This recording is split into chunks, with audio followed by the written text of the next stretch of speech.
But as you'll see in this podcast, there's a large amount of research to suggest that fruit juice is healthy for humans. On this week's podcast, I talk about a very controversial topic. It might get me banned from YouTube. No, it's not actually that controversial, but it is fruit juice, which sends people in all sorts of different camps into a tizzy. And I make an argument for why you should include fruit juice in your diet. I will provide many studies in this podcast that show benefits of fruit juice.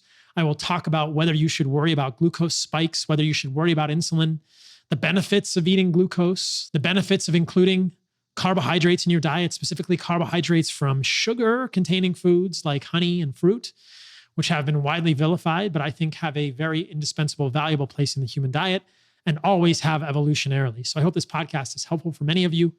Again, as I say in the podcast, I'm always open to other ideas. Would love to have people on the show who have differing ideas than mine. It's just been difficult to get them to engage with many of these conversations. So my belief is that fruit juice, and honey are beneficial for humans in the setting of an animal-based diet, a diet that is composed and centered around animal foods like well-raised meat, grass-fed, grass-finished meat, organs, especially fresh or organs from hardened soil supplements, desiccated organs. These are all valuable parts of an animal-based diet, along with fruit, honey, and raw dairy, which is delicious. It's something I've talked about in previous podcasts. So I hope this podcast is helpful for you, and that after this podcast, you will include a little more fruit juice in your diet and reap some of the benefits of this valuable type of food. I also believe that there's been a lot of discussion around fearing glucose spikes, and I wanted to attack this head on because I think this is not something humans should generally be afraid of. So enjoy this podcast, guys. Many of you will know that my story began with eczema and asthma when I was eating a paleo diet, an organic paleo diet with salads and nuts and fruit and meat and mushrooms, this kind of stuff. Olive oil that got better when I cut out all of the plant foods from my diet and did a strictly carnivore diet of meat and organs and animal fat and salt for about a year and a half. That resulted in some pretty significant electrolyte variabilities, electrolyte deficiencies, leading to muscle cramps, sleep disturbances, including hypnagogic jerks. Like when I would go to sleep, I would have these jerks. Your body jerks you awake. This is related to a magnesium deficiency. Testosterone declining from what my baseline is usually 700 to 800 as a 46-year-old man on no hormone replacement to high 400s at times. And like I said, muscle cramps, preventing me from doing things like rock climbing, et cetera. So at that point, I added honey and fruit back to my diet and began to feel gradually better. I've been eating an animal-based diet, which is a term that I've used to characterize a diet that I think is more evolutionarily consistent for humans than simply eating just meat and organs. Though I think meat and organs are the center of the human diet, all hunter-gatherer tribes will consume carbohydrates when they're presented with them. These hunter-gatherer tribes are equatorial, so these carbohydrates are present year-round. Certainly spending time with the Hadza reminded me of this. They ate lots of honey when we could get our hands on it, fruit when we could get our hands on it. Unquestionably, they were doing this. Adding fruit and honey back to my diet significantly improved all those issues. I've done multiple podcasts looking at my blood work, showing that my testosterone is quite high for a 46-year-old, again, 700, 800, with a good sex hormone binding globulin. Again, when I was on a ketogenic diet without fruit and honey as carbohydrates, my sex hormone binding globulin was creeping up to over 125, et cetera. So there's been, I suppose, within the health space, a lot of acceptance of this idea of an animal-based diet, but I think that there has also been this resurgence around fearing glucose spikes. And in some communities of people who are really excited about eating meat, which I think is great, fear about eating fruit. Now, a lot of this may have been driven by the research of Robert Lustig, demonizing fructose, predominantly looking at processed fructose, sugar-sweetened beverages, sodas, and kids. And even Robert Lustig has said that he thinks fruit is fine for humans. But Robert Lustig wouldn't be a fan of fruit juice. And even people like Joe Rogan repeatedly say on his podcast, humans should not be drinking fruit juice. It's too much sugar. We would never have access to that. So recently I was doing some research and I kept coming across research showing the benefits of fruit juice. There's no shortage of the benefits of fruit juice. And so I wanted to do a podcast specifically on fruit and fruit juice to share this set of research with you guys so you can incorporate it into your own lives. And maybe this makes you curious about drinking some fresh squeezed orange juice or making some watermelon juice or even owning a juicer and making something like mango juice or removing the fiber from a fruit and drinking that, because I think that that is something that a lot of people fear. But as you'll see in this podcast, there's a large amount of research to suggest that fruit juice is healthy for humans. And I don't know why Robert Lustig has ignored this research. I only mention him by name because he's well known in the space and because I invited him on the podcast and he won't come on the podcast. This seems to be a theme. But I will share that research with you in this podcast. I will also talk about some of the other hesitations people have with fruit and sugar in their diet. And I will talk about why we should do those things, the benefits of including that in your diet, and some perhaps unique cases where fruit, sugar, honey might not be great for humans. I think that there are cases like that out there, but they're more the exception than the rule. I'll also talk a little bit about this growing fear within the population around glucose spikes. I believe continuous glucose monitors are super valuable for understanding your insulin sensitivity and insulin resistance just by looking at the sort of phenotype, the way that your postprandial glucose looks continuously throughout the day, all of your glucose levels throughout the day. You can get a sense of how insulin sensitive you are. I think fasting insulin is another way to do that. But with continuous glucose monitors, I think has come this fear around anything that raises your blood sugar above fasting levels. And connected with that, this, in my belief, false inference or this false statement that any blood sugar spike is harmful for humans. Because clearly this is something that humans have been doing for hundreds of thousands of years, eating foods which spike their blood sugar. We see that in hunter-gatherer tribes, and there are benefits to doing that I'll talk about in this podcast. Yes, benefits to spiking your blood sugar.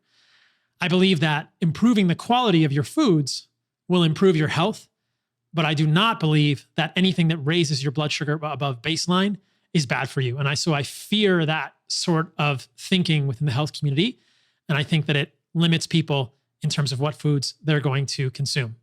Now, let's just start high level with a lot of these ideas and say that if you look at people who are doing a strictly carnivorous diet with no carbohydrates in their diet, their fasting insulin will be low, around 3, 4.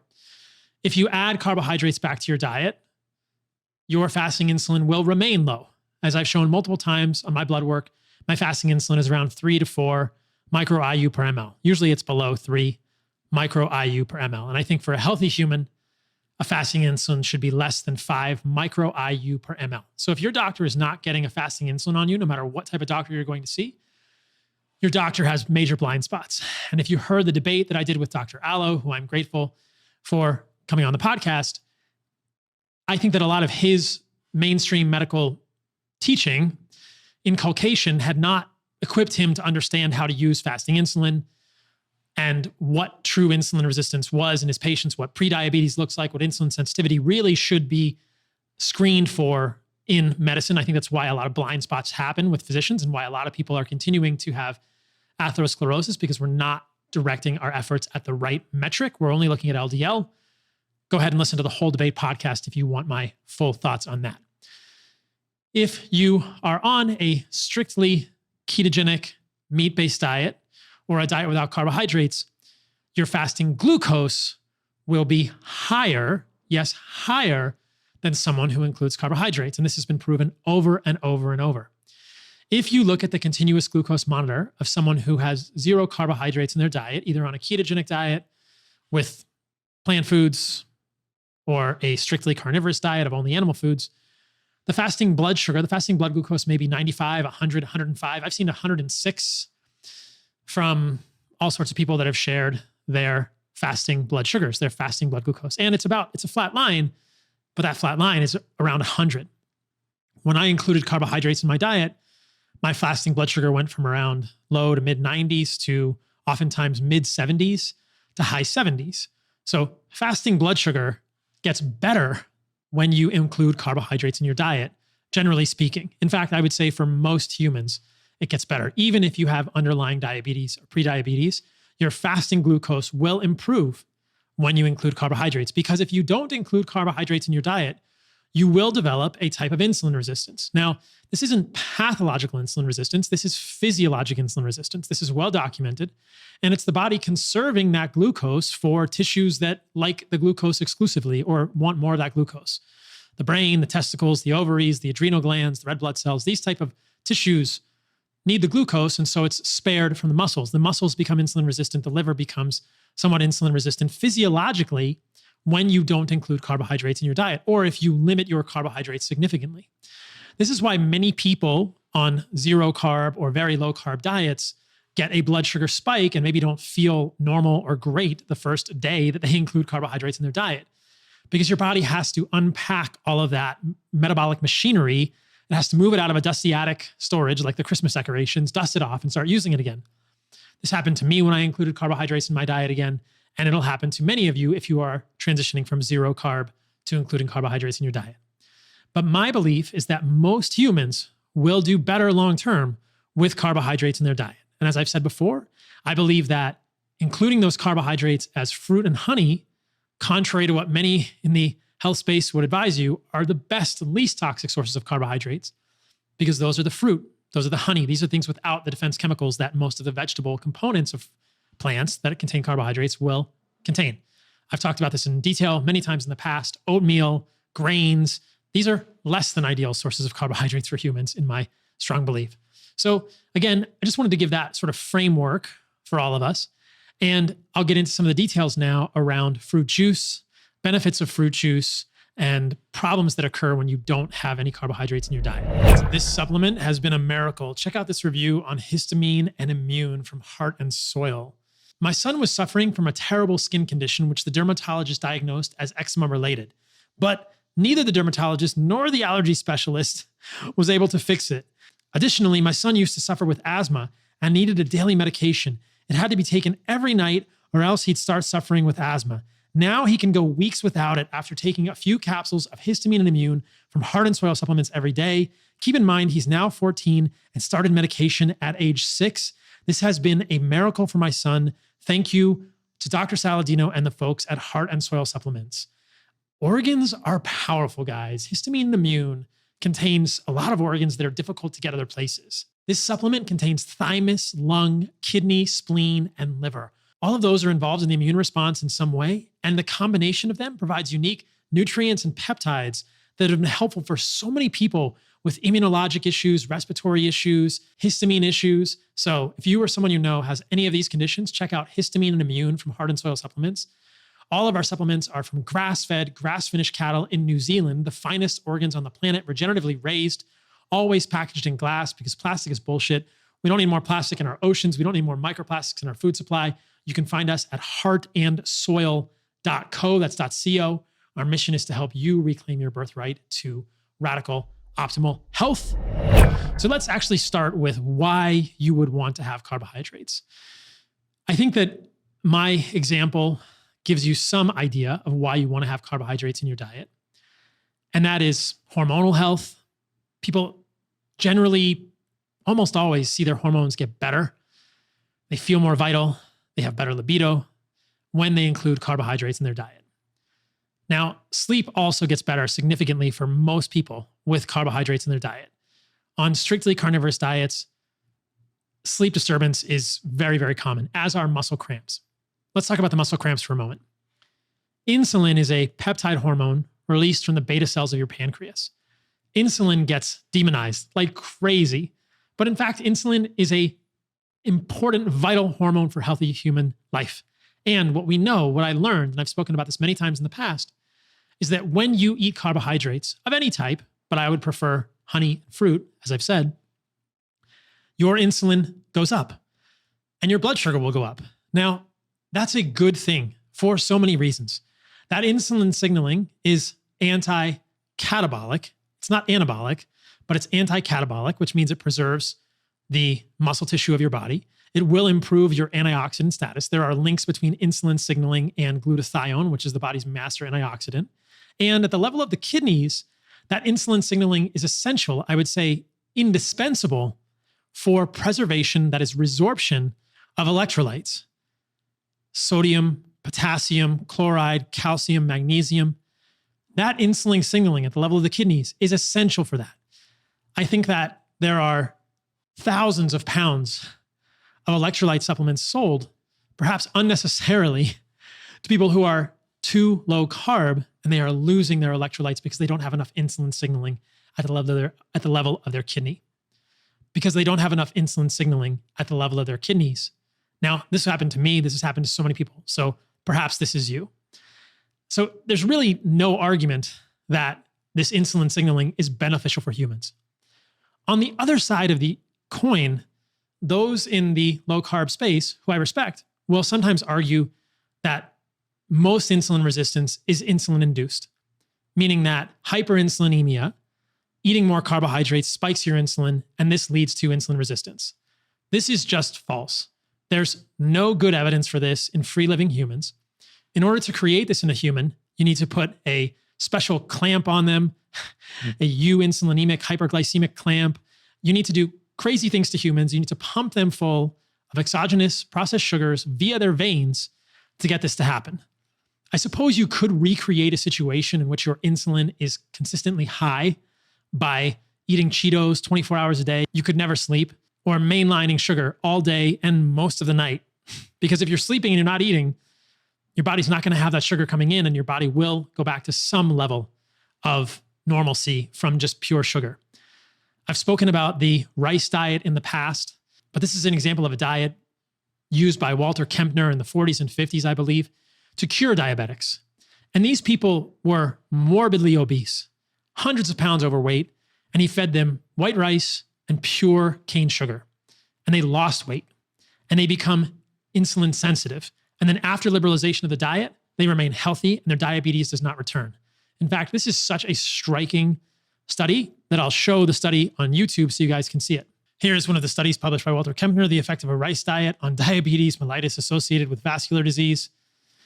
And I think that if you read the study, you will see that the effects were pretty astounding. So the benefits are striking. They are significant improvements in insulin sensitivity, which is persistent even after the liberalization of the diet. I'll show one more image on YouTube. This is a picture of weight loss from people on this diet, and there are many more examples of like this from Walter Kempner's studies, and the findings are striking. I mean, the literal change in shape of these humans is massive, from significantly obese humans, and there's even more striking photos that are out there on the internet if you look for this, to very skinny humans on a diet of pure, I would say, carbohydrates from rice and sugar. Now, this, I think, flies in the face of the idea that blood glucose spikes are causing you to be fat, or that blood glucose spikes from carbohydrates will cause you to become diabetic. And that is my point in saying this. So where are we left? I hope that we're left with the appreciation for the fact that having carbohydrates in your diet has value, and that we should not fear these blood glucose spikes, nor should we fear the insulin that comes along with them. Now, I know there will be many people in the audience who are thinking, I'm obese. Is this okay for me? I'm diabetic. I'm pre-diabetic. I have a family history of diabetes. What should I do? So certainly, if you are metabolically healthy, including carbohydrates in your diet will improve your performance, your sleep, your mood, your libido, and your muscle, I would say, maintenance and muscle gains, undoubtedly, in my opinion. And I believe that for those of you who are pre-diabetic, obese, looking to lose weight, having some carbohydrates in your diet is also valuable, but that you should scale those carbohydrates based on your activity levels. I think a lot gets made of the fact that I've publicly said that I'm eating 200 to 300 grams of carbohydrates a day, and then people don't always frame that in the proper way, that I am also surfing 2 to 3 hours a day and skating and lifting weights or swimming in a river. And I'm pretty active for a human. I would say I exercise every single day because I like to exercise, not because I'm feeling there's an imperative to do that. So the amount of carbohydrates I eat as a metabolically healthy, fairly muscular 46-year-old man may not be the right amount of carbohydrates for you. But I think that for most of you, having some carbohydrates in your diet will be of significant benefit. How much should you have in your diet? I think that the lower end for humans is probably around 100 grams of carbohydrates a day. I do not think that you as a human should go below 100 grams of carbohydrates. That's everyone. If you're obese, if you're pre-diabetic, if you're diabetic, having 100 grams of carbohydrates in your diet a day, I think is the bottom end. And as I've shared in the past, I won't share the study now, but I've done many times, there are studies in diabetics given 125 to more than 125 grams of honey per day who improved their insulin sensitivity based on fasting glucose metrics and other metrics of insulin sensitivity.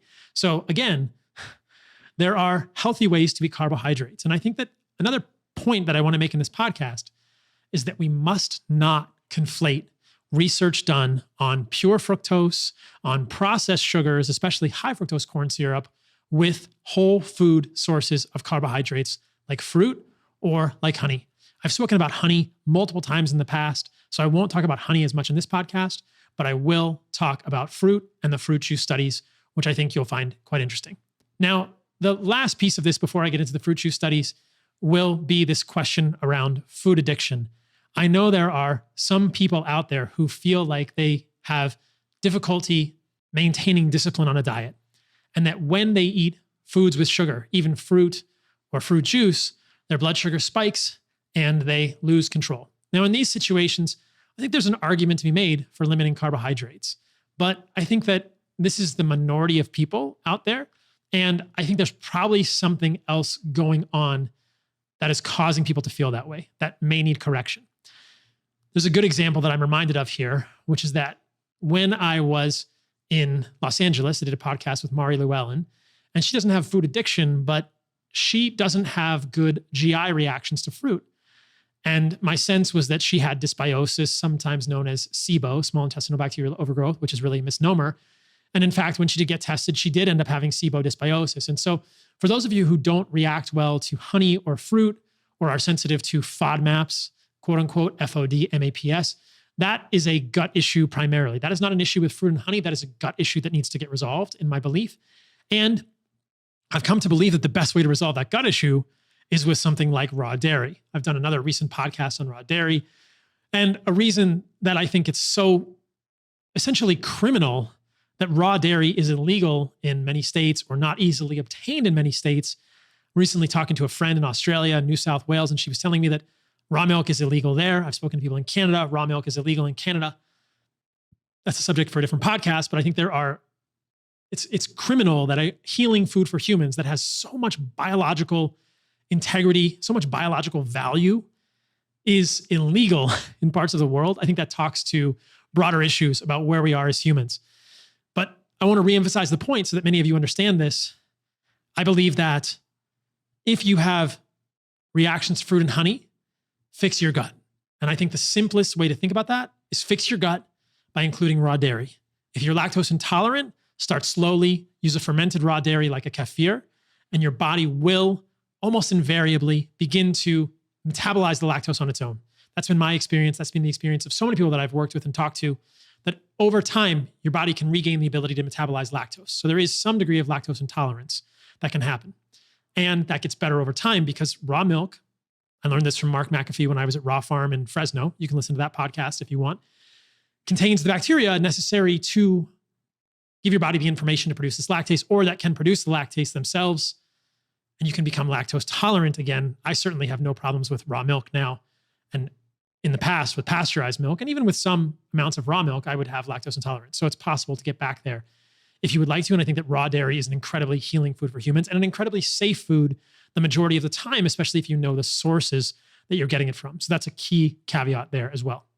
The other thing to know, if you're shifting your gut microbiome or you believe you have dysbiosis, aka SIBO, is that there may be some degree of die-off as you begin to shift your gut microbiome. I've had a couple of friends tell me that when they drink colostrum or that when they take Heart and Soil grass-fed colostrum supplements, that they get bloating. And to me, this is an indication that the bacteria, the immunoglobulins in the colostrum, the immunoactive components, the biological components of the colostrum are doing something. And if any of you have ever taken a probiotic and gotten diarrhea from taking a probiotic, you understand that when you introduce new bacteria or new immunologic components, immunoglobulins that are concentrated in colostrum, there is often a die-off if there's an incompatibility between those populations. So this is how you shift your gut flora. drinking yogurt, or I would say raw yogurt, especially raw kefir, raw dairy. Some people have worsening of skin issues immediately when they do this, and then it gradually improves over time. And I think this is probably a flare potentially related to inflammation, die-off of bacteria, leading to breakdown of the cell membrane, endotoxin, aka lipopolysaccharide. So understand that shifting your gut flora is not always easy, and there may be some uphill before you get to the downhill, but that not every reaction to a raw dairy, whether it's bloating, slightly flare in the skin issues, is a bad thing. Sometimes that happens when you have a die-off. And I think that the way to combat that most simply is to take something like charcoal. So we're kind of off path now on the fruit juice, but I think this is a valuable tangent. And I just want to share this with you all, that if you have gut issues, if you can't tolerate fruit and honey, and you believe you have dysbiosis, and this is almost something you can diagnose symptomatically, you don't need fancy testing to do this, but you can do fancy testing if you would like to corroborate this idea. Doing raw dairy, I think, is the simplest path there, the most naturalistic path, the path that makes the most sense evolutionarily. But if the raw dairy is then triggering for you or causing GI issues, take it with some charcoal and see if that helps. So let's swing back to the fruit juice. And the last thing I want to mention before we get there is this often repeated notion that blood sugar spikes will increase glycation. Now, I think this is particularly misleading because we all have glycation in our bodies. No one has a hemoglobin A1C of 0 because no one has a fasting blood sugar of 0. And no one has a blood sugar of 0 ever. If you want 0 glycation, you will be dead because you must have glucose in your blood to run your body. So 0 glycation equals death. So I think that this notion that more blood sugar equals more glycation is misleading. And if you look at the hemoglobin A1C levels of people who are strictly carnivorous, eating 0 carb versus mine, often mine is significantly lower. I'll tell you that when I was a strict carnivore, my A1C was 5.6. I've seen them at 5.8 on strict carnivores because their fasting blood sugar is so high all of the time. So the amount of glycation is not always equal to blood sugar spikes. It's a complicated equation. My hemoglobin A1C runs between 4.8 and 5.2, depending on what I'm doing. I've shown this in my blood work multiple times, and that is significantly lower than many strict carnivores or people on ketogenic diets. So if you want 0 blood sugar spikes with 0 carbohydrates, you will in fact have more glycation. Now, glycation, advanced glycation end products are complex. I've done previous videos on this. I'm not going to go deeply down this rabbit hole, but suffice it to say that I don't believe that worrying about spiking your blood sugar 2 or 3 times a day, eating fruit and honey, is in any way worsening your health. And I'll show that with multiple studies with fruit juice and all the benefits of fruit juice. And that this glycation issue is more kind of misleading ideation around blood sugar fearing. There are so many benefits to having a blood sugar, quote, spike. This is normal human physiology. It's how you actually get many of the metabolic processes in your body to work and to run. This is vital, abundant life. Don't fear this. Don't fear glycation. Now, excess glycation happens at massively elevated blood sugar levels. And in fact, many of the studies looking at blood sugar oscillations and saying that they're harmful are looking at blood sugar levels that are essentially non-physiologic. They're quite pathological. 180 milligrams per deciliter or 270 milligrams per deciliter, massively high blood sugars. That's 10 or 15 millimoles in studies looking at the oscillation of blood sugar and their effect on blood vessels. I think most of us, if we're metabolically healthy and we eat some fruit, an apple, a banana, an orange, honey, milk, our blood sugar should go nowhere near 180, maybe 150, 140, but then it goes right back down. So again, I think there's good intentions behind this attention to blood sugar levels, but that the actual manifestations of this are fraught with inconsistencies and that we don't need to fear these blood sugar spikes, especially when we're doing it with natural sugars like fruit and honey. For those who really want to go down this rabbit hole, I've done a whole video on glycation and fruit and fructose. We can link to it in the description of this video on YouTube. And I pointed out that there are advanced glycation end products, specifically MGO or methylglyoxal, which are significantly increased on ketogenic diets. So 1.5 to 2.4x increase in methylglyoxal on a ketogenic diet. This has been shown repeatedly in multiple trials. I've discussed it and shown the papers in the past, but spiking your blood sugar leads to more glycation is not always the case. Sometimes not eating carbohydrates leads to more advanced glycation end products. And MGO, methylglyoxal levels in the human body have been associated with significant pathologies. So this idea that more blood sugar spikes equals more glycation equals more aging is false. It's not supported by the science. This idea that blood sugar spikes are harmful for you is false. It's not supported by the science. And again, I would love to have some people on the podcast who have differing ideas on this, specifically Glucose Goddess or any of these other people, but they've been unwilling to come on the podcast and have those conversations.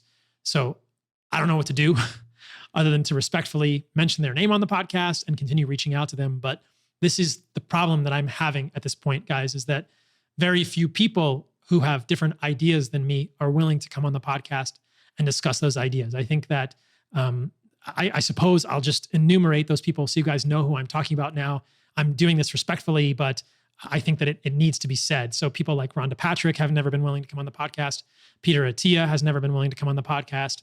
Glucose Goddess has never been willing to come on the podcast. Robert Lustig has never been willing to come on the podcast. So again, I say this with the most respect, but I think that in the spirit of authenticity and honesty, I need to say that in the past, I've tried to dance around these names and ideas, but I don't know what to do, guys, because these people will not have direct conversations with me. And I've always tried to be respectful with regard to their work and never attack them personally in any way, shape, or form. I don't believe in that. But I do think that conversations of competing ideas, or not even competing, just conversations of differing ideas, are valuable. And I don't understand why in 2023, fewer and fewer people are willing to engage in doing that. My friend Max Lugavere is another example. Again, I do call Max a friend, but he specifically told me flat out on Instagram that he had no interest in debate.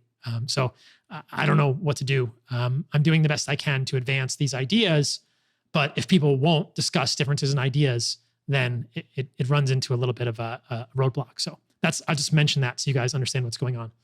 And again, I don't mention any of those names to deride them or in any way criticize them, just to make it clear that I'm trying to have these conversations and they're very difficult to actually make happen.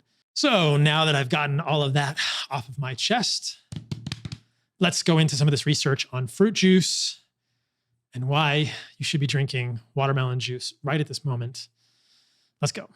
So in terms of fruit juice, there's research on pomegranate juice. There's research on, quote, red juice, which is a mixture of berries like tart cherry, blackberry, et cetera, which I'll show. There's research on watermelon juice. There's research on grape juice. There's research on so many different juices. I'll just start with watermelon juice. I'll go through all those different juices just to show you guys the breadth of this literature.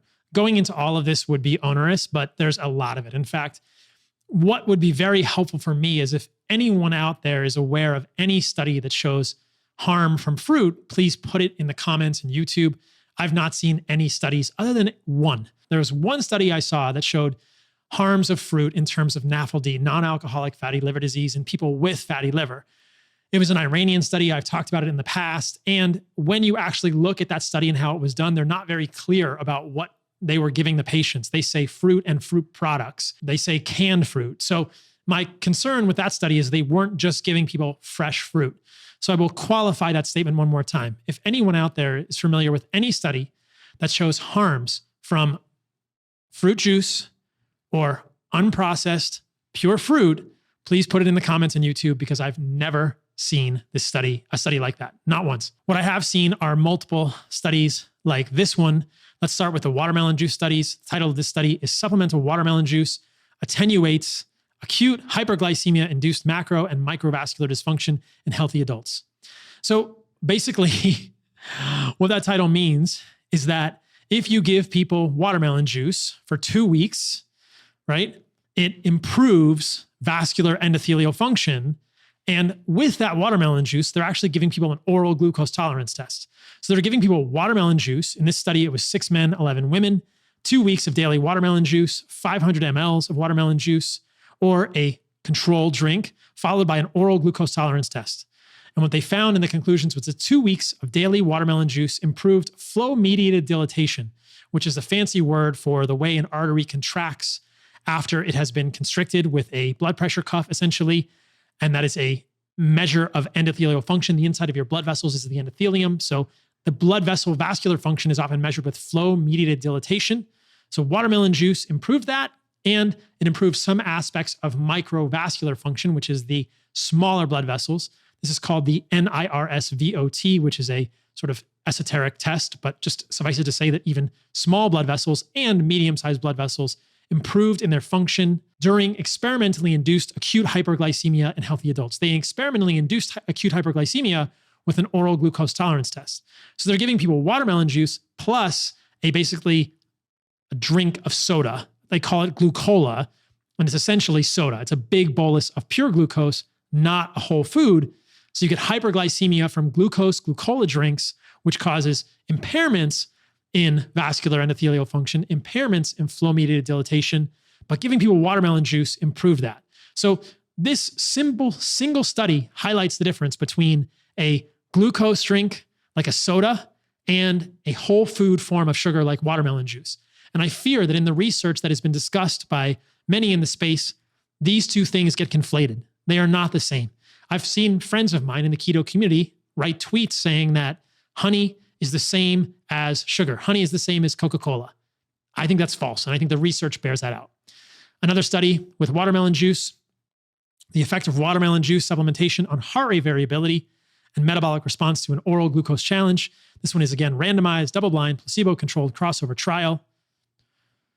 So you can see here, watermelon juice preserved high-frequency power, which is one of the metrics that people use in the heart rate variability when compared with the placebo treatment. So in this study, the watermelon juice, which is a natural source of L-arginine and L-citrulline, substrates used for the synthesis of nitric oxide, something that does improve endothelial function, is involved in blood vessel dilatation, improved heart rate variability in humans that were also given a glucola glucose challenge. So I think that some people have said that beets are nature's Viagra. I would say watermelon juice is like nature's Viagra because beets are full of oxalates. I don't think beets or beetroot juice is a great thing for humans.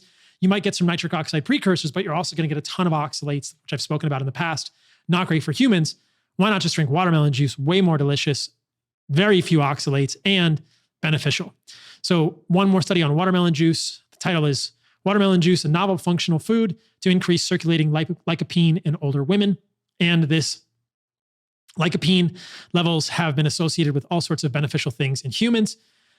Interestingly, lycopene is also found in egg yolks and grass-fed versus grain-fed meat. So if you feed a cow grass, it is going to have much more lycopene in its meat. So lycopene is not just obtainable from things like watermelon or plants. It's also obtainable from egg yolks and meat, but watermelon juice, clearly beneficial for humans.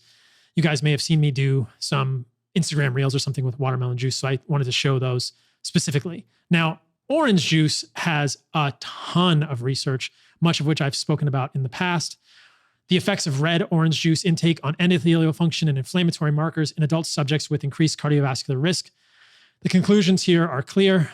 7-day consumption of red orange juice improves endothelial function, reduces inflammation in non-diabetic subjects with increased cardiovascular risk. That same thing cannot be said for soda, for pure sugar, but similar results have been found with honey. So there is a clear difference in the way that the body responds to fruit juice versus processed sugar. Now, again, at the beginning of the podcast, I said this, but it's important to reiterate this. Even those people who are okay with fruit are not okay with fruit juice. But none of these studies are done with anything but fruit juice. There's no fiber in any of this. What we're looking at here are probably compounds in these juices that improve nitric oxide, improve other things in the human body, markers of antioxidant status, which is a whole bugaboo that I've talked about in the past. You can see here in this study, concentrations of CRP, IL-6, and TNF-alpha decreased significantly with red orange juice. So if spiking your blood sugar is so bad, then why do all those metrics get better? And this is not a small amount of orange juice. This is 500 milliliters, half a liter of red orange juice per day. That's a significant amount of orange juice. For those of you who aren't so interested in the metric system, that's 17 ounces of orange juice per day. That's a massive glass of orange juice. That's a very big glass of orange juice to be drinking every day, improved all of those metrics. But wait, there's more. Another study, drinking orange juice increases total antioxidant status and decreases lipid peroxidation, that is the oxidation of your lipids in adults. Well, that sounds good. If you guys heard the debate that I did with Dr. Allo on lipids and cardiovascular risk, you'll know that I believe that oxidized LDL is a major problem for humans.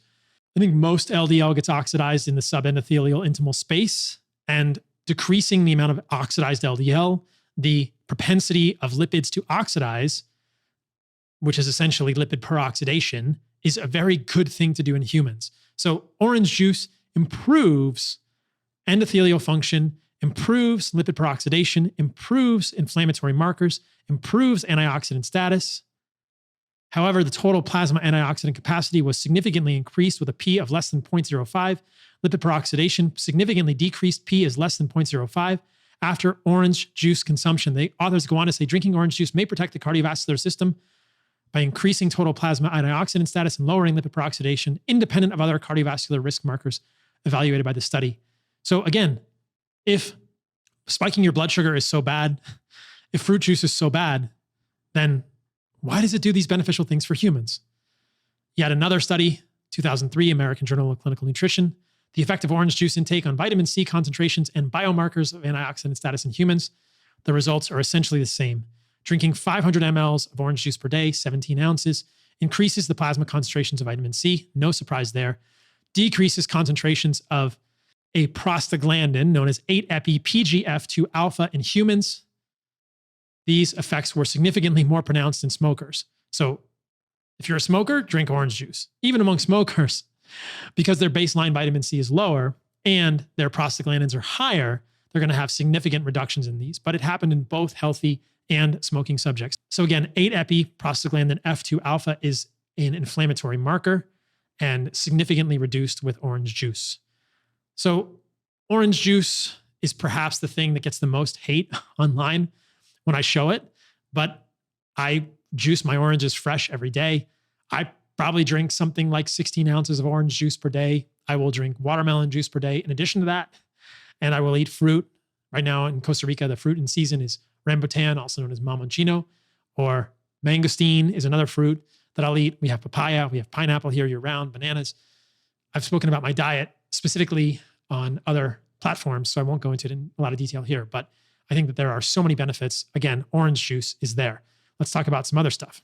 I don't know about you guys, but cherries are perhaps one of my favorite fruits ever. And I love cherries. So I always get excited when I see studies like this. The effect of tart cherry juice on biomarkers of inflammation, oxidative stress in older adults.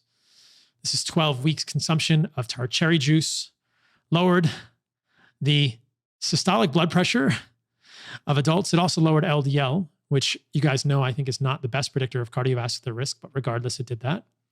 There were 37 men and women ages 65 to 80. They drank 480 ml of tart cherry juice or a control drink daily for 12 weeks. So we're having about the same amount.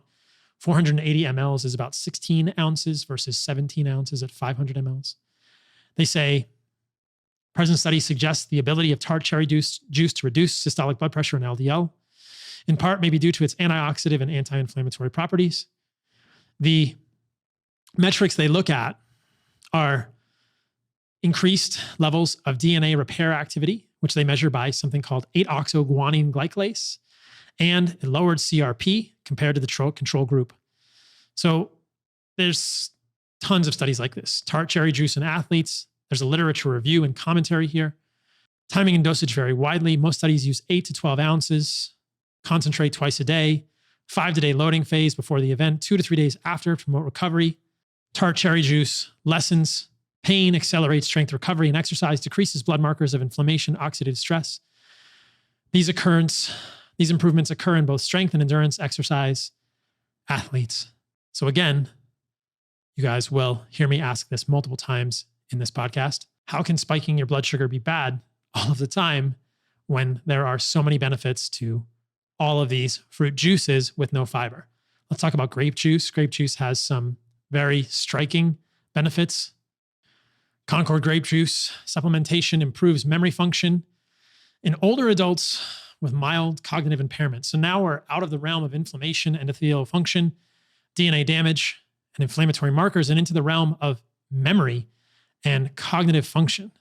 This is controlled versus Concord grape juice for 12 weeks. Significant improvement in measure of verbal learning and non-significant enhancement of verbal and spatial recall. Concord grape juice may enhance cognitive function for older adults with early memory decline. Another study, commercial grape juice inhibits the in vitro oxidation of human LDL proteins. So this is lipid peroxidation, LDL oxidation. Again, this is done in a test tube because it's hard to study LDL oxidation in the human body. But grape juice inhibited the oxidation of LDL. That's a benefit. Grape juice, but not orange or grapefruit juice, inhibits human platelet aggregation. So if you want to in human platelet aggregation, platelets are blood cells that are involved in forming a clot. Grape juice is at least the most clinically studied thing for this. They say drinking purple grape juice for 1 week reduced the whole blood platelet aggregation response. Different juices appear to have different benefits for humans. Different juices, probably a variety of juices, is beneficial in your diet, which means drink more fruit juice. Some people would get triggered if they heard me say that. Purple grape juice improves endothelial function, reduces the susceptibility of LDL cholesterol to oxidation in patients with coronary artery disease. This is 15 adults with coronary artery disease, grape juice for 14 days. They looked at, again, flow-mediated dilatation and the susceptibility of LDL particles to oxidation. Even a short-term ingestion of grape juice improved FMD, flow-mediated dilatation, and reduces LDL susceptibility to oxidation in coronary artery disease patients. Makes me a little bit sad we don't have grapes in Costa Rica, but every time I go to the States, I will eat grapes or make grape juice. So lots of benefits to grape juice there. Pomegranate juice also has benefits. A number of reviews have been published on this, the effects of pomegranate juice consumption on blood pressure and cardiovascular health. Pomegranate juice consumption may reduce systolic blood pressure, appears to inhibit serum angiotensin-converting enzyme activity. They say it is a convincingly heart-healthy fruit. And fruit juice. Another study with essentially the same title, pomegranate juice, a heart-healthy fruit juice. Pomegranate juice has been shown to exert significant anti-atherogenic, that's anti-coronary artery disease, antioxidant, antihypertensive, and anti-inflammatory effects. But it will raise your blood sugar and it will spike your insulin. But you shouldn't fear those things. So again, I'm just really trying to hammer home the idea, guys, that there is a lot of research on fruit juice, which shows that it is beneficial to humans. And I will not stop there. I'll show you a few more studies just to really emphasize this point. Anthocyanin polyphenol-rich fruit juice reduces oxidative cell damage in an intervention study with patients on hemodialysis. In this study specifically, they used a red fruit juice, which was a combination of red grape juice, 40%, 20% blackberry juice, 15% cherry juice, and 30% black currant juice. They used a mixed juice, which was 40% red grape juice, 20% blackberry juice, 15% cherry juice, 15% blackcurrant juice, and 10% elderberry juice. And they found that there was a significant decrease in DNA oxidative damage, protein and lipid peroxidation, NF-kappa B activity was decreased, and there was an increase in glutathione level and status during juice uptake. So that is a lot of different metrics in these people with hemodialysis who are certainly at risk of all of these issues. Hemodialysis is done for people who have end-stage kidney disease, and many of these same things are found repeatedly. One more study, fruit juice consumption modulates antioxidant status, immune status, and DNA damage. You can look up that study as well if you're interested. But what we see here repeatedly, and this is just a sampling, I didn't even show you guys all of the research. This is by no means an exhaustive list of all of the research that has been done on fruit juice. Again, please put any studies that you're aware of in the comments that are done on pure fruit or fruit juice. We consistently see benefits in terms of antioxidant markers, DNA damage, lipid peroxidation, blood pressure, flow-mediated dilatation, endothelial function. Some researchers claim these things are anti-atherogenic. Other metrics of oxidative stress are also assayed in multiple studies, DNA repair for fruit juice. So my point with this is just to make a case that fruit juice is fine for humans. Preferably your fruit juice is from organic fruit. Preferably it's raw and not pasteurized. Preferably you have made it yourself. I invested in an orange press, which can also be used for pomegranate. We don't get pomegranate here in Costa Rica, but I love pomegranate juice in a orange press or a juicer. I've invested in both. I will make mango juice sometimes. I make mostly watermelon juice and orange juice. Those are the juices that I will drink during the day, in addition to coconut water. I'll have to see if I can find some studies on coconut water. I'm not aware of anything off the top of my head, but I'm often surprised at what's out there in the research. And consistently, I find that whole food forms of sugar are not harmful for humans. And we see this. Again, there's a lot of research on fruits. That was a sampling of the research on fruit juices. And I think any one of those benefits would be great help to most humans. I think that most of us would benefit by having those things in our life, those benefits, DNA damage repair, et cetera, decreased LDL oxidation, the list goes on and on. Do not fear blood sugar spikes, and do not fear insulin or any of these things. One more study that I wanted to show here, title is The Relevance of Glycemic Index and Glycemic Load for Body Weight, Diabetes, and Cardiovascular Disease. Now, if you read the title and you try to guess what it says in the abstract, you might think that glycemic index essentially looks at the rapidity with which a sugar will spike your blood sugar. Glycemic load adjusts that for the amount of carbohydrates that are in a food. But both of these metrics are looking at blood sugar spikes. But if you look at the research, they say the strongest intervention studies typically find little relationship among GI and GR, so glycemic index and glycemic response, which is a synonym for glycemic load, and the physiological measures of disease risk. Even for observational studies, the relationship between GI and GR and disease outcomes is limited. And they're looking at things like diabetes, body weight, and cardiovascular disease.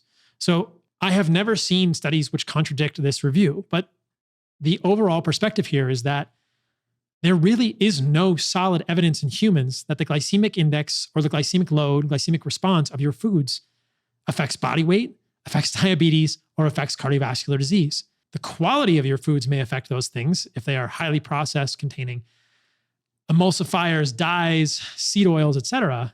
But the actual GI and GR, the research just isn't there. And again, I would love to have conversations with people who have different beliefs to see if they can teach me something. Maybe I can show them research they're not aware of, but these are difficult studies to make happen. And I think that the fear of any blood glucose spike is something that is harmful for humans in the long run.